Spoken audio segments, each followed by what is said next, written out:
হ্যাঁ, পুলিশ গাড়ি ছাড়ছে না, একটা একটা করে দাম। এটা ওরা চলে গেল, বেরিয়ে গেছে নাকি? সবাই আছে না না, আমার ওই বসার জায়গা আছে, ওখানে আছে। রাখো দাদা, হ্যাঁ রাখো। না না, গার্গিদিদের কথা জিজ্ঞেস করছে না দিদা। গার্গিদি ওরা বোধ হয় অলোকেশ দা গার্গিদি। আর হ্যাঁ বলছে, শুক্রবার একটাই বলতে হবে, আগামী শুক্রবার 3টের সময় সমস্ত হকার মানে শিয়ালদা রেলের সমস্ত মানে লাইনে যারা হকারি করে বা শিয়ালদা স্টেশনে যারা হকারি করে সবাইকে তো বেলঘরিয়াতেও এক জিনিস করেছে, সব করেছে। রেল বস্তিগুলো 40-45 বছর 50 বছরের রেল বস্তি, 50 বছর ধরে মানুষ সেখানে আছে রেল লাইনের হয়তো জমিতে, সেগুলো সব বুলডোজার দিয়ে খালি করছে, হুগলি থেকে শুরু করে সর্বত্র। যাই হোক, এখন ব্যাপার হচ্ছে যে জমায়েতটা করতে হবে, সেটা তুই একটু বলে দে যে আগামী শুক্রবার দিন ওরা ফেসবুকে ছাড়বে বলছে। হ্যাঁ, শুক্রবার দিন হকারদের আমরা রেল হকার ইউনিয়নের পক্ষ থেকে, সিআইটির পক্ষ থেকে জমায়েত, হ্যাঁ সিআইটির পক্ষ থেকে, রেল হকার ইউনিয়নের পক্ষ থেকে আমরা দলবন্ধ নির্বিশ সবাইকে ডাকছি। হ্যাঁ ডাকছি আমরা সবাইকে 100 বার। আর এখানে যারা আছেন, আমি এটা কোনো বক্তৃতা দেওয়ার তো জায়গা না, এখানে যারা আছেন আমি সবাই এখানে ভুক্তভোগী। আপনাদের সবার এখানে দোকান ছিল স্টেশন চত্বরে, সবার আপনারা জানেন হঠাৎ করে মাঝরাত্রির বেলা রাতের অন্ধকারে এরকমভাবে হকারের সব দোকান থেকে শুরু করে সব কিছু উচ্ছেদ করে দেওয়া হলো, আগে থেকে লুটপাট হলো, আগে থেকে কোনো খবর দেওয়া নেই, কিছু দেওয়া নেই। তারপরে গতকাল পীযূষ একটা পোস্ট করেছিল ফেসবুকে, কালকে না পরশু বোধহয় তুমি করেছিলে, তারপর থেকে সেই পোস্ট দেখে অনেকেই জানতে পেরেছে এই ঘটনাটার কথা। বোধহয় শ্রমিক ভট্টাচার্যর পোস্টেও কমেন্ট করেছিল, আরও অনেক ইয়েতে। যাই হোক, সেটা খালি একটা পোস্টের বিষয় না।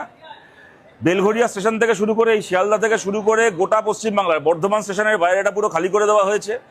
বহু জায়গাতে রেল বস্তি 40-50 বছর ধরে যেখানে মানুষ বসবাস করছে, হয়তো রেলের জমি ছিল, সেইগুলোতে সমস্ত বুলডোজার চালিয়ে লোককে রাতারাতি রাস্তায় এনে ফেলা হয়েছে।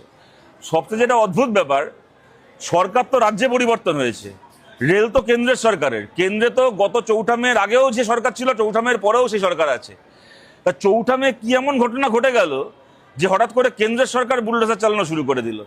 এই যে ডবল ইঞ্জিন সরকার আমরা শুনতাম, যেই পশ্চিমবাংলার ইঞ্জিন হাত বদল হয়ে গেল, ডবল ইঞ্জিনের স্টিম রোলার, ডবল ইঞ্জিনের বুলডোজার পশ্চিমবাংলার স্টেশনগুলোর মধ্যে চলতে শুরু করে দিল। আর দেখুন হকারদের এই সমস্যা, আমরা বারবার করে বলছি, কালকেও বলেছি এখানে, আজ অনাদিদা আমাদের পার্টির নেতা, সিআইটিউর আমাদের সম্পাদক এবং আমাদের এই রাজ্যের শ্রমমন্ত্রী ছিলেন, এক সময় শ্রম দপ্তরের মন্ত্রী ছিলেন বামফ্রন্ট সরকারের অনাদি সাহু আছেন এখানে, গার্গী চ্যাটার্জি, অলোকেশ দাস, আমাদের শ্রমিক আন্দোলনের নেতারা আছেন এখানে, আশপাশেই আছেন, তারা ডিআরএমের সাথে কথা বলেছেন, এখনও আশপাশেই রয়েছেন। বাকি আমাদের হকার দাদা দিদিরা আছেন, ভাই বোনেরা আছেন, বন্ধুরা রয়েছেন। আর সবচেয়ে বড় কথা, এই সমস্যা খালি হকারের সমস্যা নয়, হকারের সমস্যা তো 100 বার জীবন জীবিকার সমস্যা তাদের। রাতারাতি মানুষগুলো সৎপথে করে কমবে খাচ্ছে, এই মানুষগুলো কি করবে? কাল থেকে চুরি ডাকাতি করবে? সৎপথে করে কমবে খাচ্ছে, সহ্য হচ্ছে না। কিন্তু প্রশ্নটা খালি হকারের প্রশ্ন নয়। আজকে আমি এই শিয়ালদা স্টেশন দিয়ে ট্রেনে যাতায়াত করি, আগে আমার ট্রেন থেকে নেবে কি ট্রেনে ওঠার সময় একটা চা খাওয়ার দরকার হলে আমি যে হকার ভাইয়ের কাছ থেকে 5 টাকা দিয়ে চা খেতাম, এখন আমাকে এখানে একটা স্টল থেকে 40 টাকা দিয়ে চা খেতে হবে। আগে আমার খিদে পেলে 10 টাকা দিয়ে একটা ডালপুরি খেতাম কি 10 টাকা ঝালমুড়ি খেতাম, এখন খিদে পেলে সামনেরই KFCর দোকান থেকে 150 টাকা দিয়ে খেতে হবে। তাই চাই এই সরকার, সেই চাই এই সরকার। আজকে প্রশ্নটা খালি এখানে যিনি কিনছেন, যিনি বিক্রি করছেন তার প্রশ্ন না, যিনি কিনছেন সে কোথায় গিয়ে দাঁড়াবে? যাত্রী সাধারণ কনজিউমার, যে ক্রেতা, সে কোথায় গিয়ে দাঁড়াবে? তার মানে খালি বড় লোকদের কেনাকাটা করার দোকানগুলো থাকবে। এই শিয়ালদা স্টেশনে গয়নার দোকান তৈরি হয়েছে। মোদিজি বলছেন যে এখন সোনা কিনবে না কেউ, এদিকে শিয়ালদা স্টেশনে রেল সোনা বিক্রি করার জন্য দোকান করে দিয়েছে, জুয়েলারির দোকান তৈরি হয়েছে, এদিকে জুতোর দোকান তৈরি আছে, ব্র্যান্ডেড জামা কাপড়ের দোকান হয়েছে, এদিকে ঝালমুড়ি বিক্রির দোকান, ডিম সেদ্ধ বিক্রির দোকান, চায়ের দোকান, রুমাল বিক্রির দোকান। কেউ দূরপাল্লা ট্রেনে ওঠার আগে দাঁত মাজার টুথপেস্ট কিনবে কি জিপসলা কিনবে, তার দোকান, সেগুলোকে ভেঙে তুলে দেওয়া হচ্ছে। এই নিউজ খবরের কাগজ, এই স্টেশনে যারা যাতায়াত করেন তাদের কাছে খবরের কাগজ কেনা একটা প্রত্যেক দিনকার অভ্যেস। এই শিয়ালদা স্টেশন থেকে প্রত্যেকদিন লক্ষ লক্ষ খবরের কাগজ বিক্রি হয়, খবরের কাগজের হকারকে তুলে দেওয়া হচ্ছে। এই জিনিস চলতে পারে না। আমরা যখন বলি যে বুলডোজার রাজ চলতে দেবো না, অনেকে ভাবেন যে বুলডোজার রাজ মানে ওই মুসলমানকে জব্দ করা, কিন্তু এই বুলডোজার রাজ গরিব মানুষকে জব্দ করে। যেখানে হয় একটা মাটিতে কাস্তে হাতুড়ির রাজত্ব চলবে, কলমের রাজত্ব চলবে, পেন পেন্সিলের রাজত্ব চলবে, নাহলে বুলডোজারের রাজত্ব চলবে। বুলডোজার চললে খালি মুসলমানের ওপর দিয়ে চলে না, হিন্দু মুসলমান সবার ওপর দিয়ে চলে। দেখুন, এই জিনিস চলতে দেওয়া যায় না, এই জিনিস চলতে দেওয়া যায় না। হকার যারা এখানে সৎপথে ব্যবসা করছেন তাদের ব্যবসাকে রক্ষা করতেই হবে। ডিআরএম এর সঙ্গে দেখা হয়েছে সামনের শুক্রবার।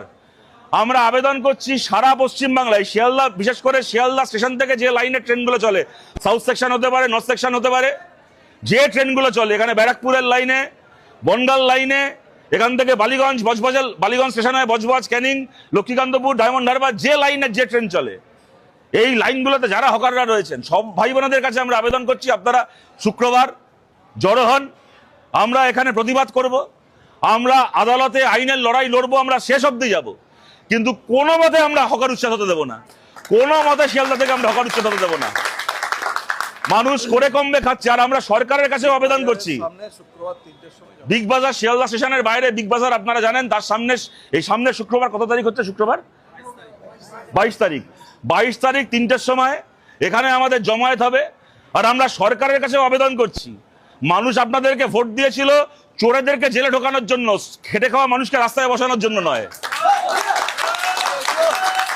আজকে কদিন ধরে কলকাতার তপসিয়ায় বিল্ডিং ভাঙা নিয়ে আমরা প্রতিবাদ করেছি বলে অনেকে অনেক কথা যেমন সমর্থন করছেন, অনেকে অনেক কথা বলছেন, অনেক প্রশ্ন করছেন। আরে আমাদের বক্তব্যটা কি? যেখানে একটা গরিব মানুষ তিনি মাথা গোজার ঠাঁই পেয়েছেন, সেইটাকে ভেঙে ফেলছেন, ভালো কথা। আর ওখানে সরকারি জমির ওপর যদি জাভেদ খানের ছেলে ফাইয়াজ খানের রিসোর্ট হয়ে থাকে, সেই রিসোর্টটাকে ভাঙছেন না। মানে কোটিপতিদের রিসোর্ট ভাঙা হবে না, গরিব মানুষের থাকার ঘরটা ভেঙে দেওয়া হবে। এখানে স্টেশনের ওপর বড় বড় ব্র্যান্ডেড শোরুম চলবে, আর সাধারণ হকার, সে রেলের হকার, সে স্টেশনে বসে বিক্রি করছে, কাগজ বিক্রি করছে, রুমাল বিক্রি করছে, তার দোকান ভেঙে দেওয়া হবে। এই বুলডোজারের রাজত্ব চলতে পারে না। হিন্দু মুসলমান নির্বিশেষে সবার কাছে আমরা আবেদন করছি, ও হাজার রকম ভাবে হিন্দু মুসলিমের নামে ভাগ করার চেষ্টা করবে, কিন্তু মানুষকে এক থাকতে হবে, মানুষকে এক থেকে খেটে খাওয়া মানুষকে তার হকের লড়াই লড়তে হবে। সেই লড়াই আমরা আছি। যেদিন একটাও আসন ছিল না বাংলায়, সেদিনও ছিলাম, আমরা আজকেও আছি। আর আপনাদের কাছে আর একটাও, যারা দূর থেকেও শুনছেন আমাদের কথা, সবার কাছে আবেদন করছি একটা কথা, আজ থেকে 20 দিন আগে যদি কেউ এই সরকারকে ভোট দিয়েও থাকে, দয়া করে তাকে ব্যঙ্গ করবেন না। কোনো খেটে খাওয়া মানুষ, গরিব মানুষ, তিনি বিজেপিকে ভোট দিয়ে থাকলে কি তৃণমূলকে ভোট দিয়ে থাকলে সেটা সেই মানুষের দোষ নয়। তার ভোটটা নিয়ে কেউ যদি লোক ঠকায় তাহলে সেটা সেই সরকারের দোষ, রাজনৈতিক দলগুলোর দোষ। দয়া করে সাধারণ একজন যে মানুষ ভোট দিয়েছেন, এই যে পিজু সেখানে আছে, ও যে পোস্ট করেছে, ওর পোস্টে যেরকম অনেকে এগিয়ে এসছে, সমর্থন করেছে, দেখতে খুব খারাপ লাগে। অনেকে সেখানে ব্যঙ্গ বিদ্রুপ করছে যে ভোট তো দিয়েছিল, এবার দেখো কিরম মজা। অপরাধটা তার নয় যে ভোট দিয়েছে, অপরাধ তার যে ভোটটাকে পেয়ে সেই ভোটটাকে ভুলভাবে ব্যবহার করছে। যদি মানুষের পক্ষে হয়ে থাকেন, যদি খেটে খাওয়া মানুষের পক্ষে হয়ে থাকেন, তাহলে যে মানুষের পেটে লাথি পড়ছে সেই মানুষকে নিয়ে ব্যঙ্গ করবেন না। এটা কোনো বিপ্লব নয়, এইটা লড়াইয়ের পথ নয়। একজন খেটে খাওয়া মানুষের পেটে লাথি বললে তাকে নিয়ে ব্যঙ্গ করা, সে অন্য কোনো রাজনৈতিক দলকে ভোট দিয়েছে বলে, এইটা কোনো বামপন্থীর পরিচয় নয়, এটা কোনো লড়াইয়ের পথ নয়। যে মানুষের পেটে লাথি পড়বে, সে যে দলের সমর্থক হোক না কেন, তার পাশে সমস্ত মানুষকে থাকতে হবে, আমাদের সবাইকে থাকতে হবে। এটা আবেদন করছি। সামনের 3 তারিখ সবাই জড়ো হবেন, হকার উচ্ছেদ হবে না। সামনের মার্চনা করবেন, সামনের শুক্রবার 22 তারিখ সবাই জড়ো হবেন। 3 তারিখ, আমি ভুল করে 3 তারিখ বললাম, 3টের সময়, বিকেল 3টের সময় শিয়ালদা বিগ বাজারের সামনে, সামনের 22 তারিখ 22শে মে শুক্রবার সবাই জড়ো হবেন। ঠিক আছে, থ্যাংক ইউ।